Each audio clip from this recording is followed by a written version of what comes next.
Shivani Nishar.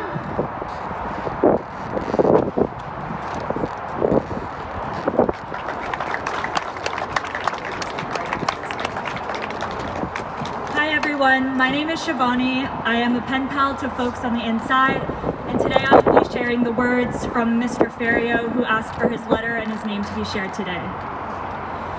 Dear Senator Mack, during my first several days in this building, an officer walked by my cell holding eye contact, as did I. He asked if I had a problem. I asked if he had a problem. He walked away.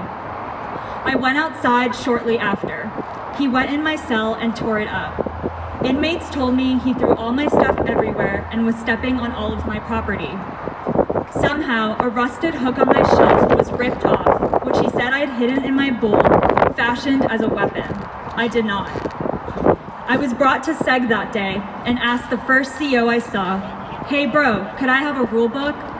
That CO yelled at me, "Did you go to Iraq with me? No? Don't fucking call me a brother."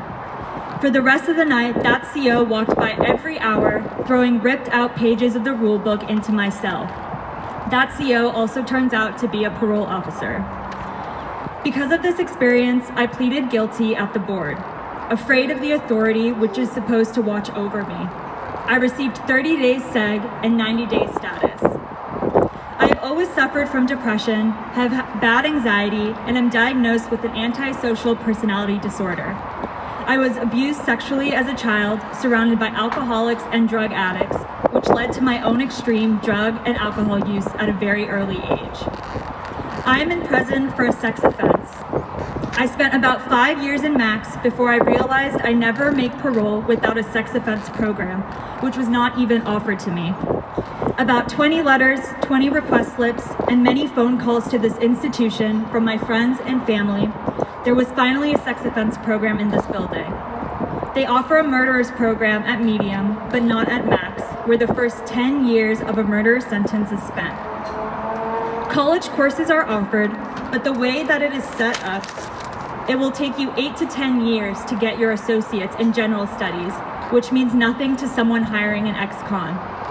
Schooling and college courses is an excellent thing, but what we need to totally help us in life is to learn and be certified in a trade or multiple trades. Electric wiring, welding, plumbing, culinary arts, framing, roofing, or driving CDL classified trucks comes to mind. More toward the questions you asked. People, not inmates, real people are placed in segregation for things like too many stamps, not wearing socks, gambling, horse playing with a friend, verbal disagreements, altering electronics and magazines. In what way is this a threat to this institution? I was sent to SEG for having a conversation with about 10 other inmates about the difference of prisons in New England. What kind of jobs, food, SEG time, programs, good time in other states being spoken about while we were all in our cells led to me being singled out and accused of attempted riot. 30 days SEG for a conversation. I've seen a man go to SEG for adding pages to a magazine, one at least 6 times going to SEG for cutting his own hair when 3/4 of the building cuts their own hair, including me, for refusing to put his signature on a confiscation slip, for not listening to an officer tell him to go back into the shower after just getting out. SEG should be a last resort. No radio, TV, programs, religious services, commissary food, long interaction with other people, no tablet or drawing supplies. To the average person, this may seem like no big deal, but 20, 30, 60 days of this, it breaks you down. All day you are trying to yell and have a conversation or play chess with a man 1 tier down and 12 cells over, while 50 other men are trying to do the same thing because they're lonely, depressed, and don't want to be left alone with all of their negative thoughts. Your social skills get torn apart. Paranoia kicks in.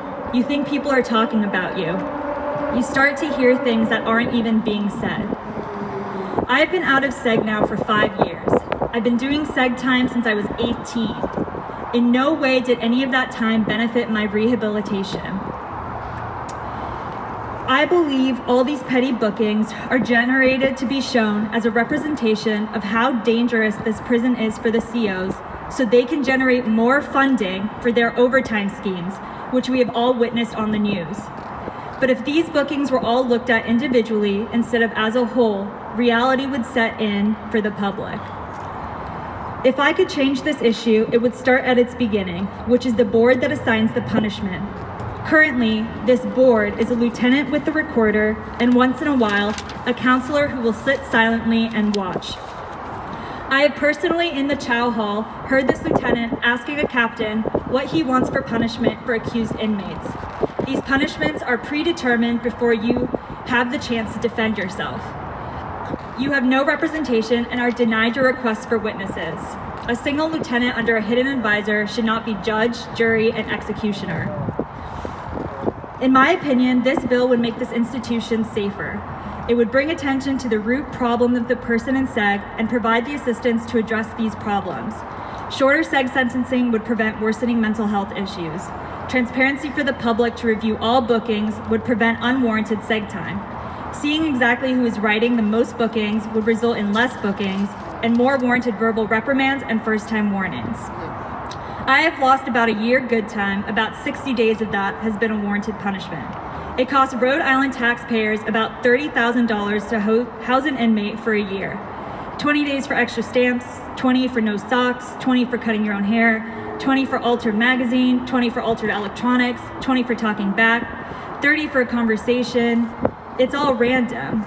Now add in the 2,000 other inmates in this state and do the math. It's not only inmates who pay for unwarranted segregation time, it's our families who pay too. As I pointed out from the beginning to end of this letter, this whole system needs to be rethought. Humbly yours, Mr. Ferriero.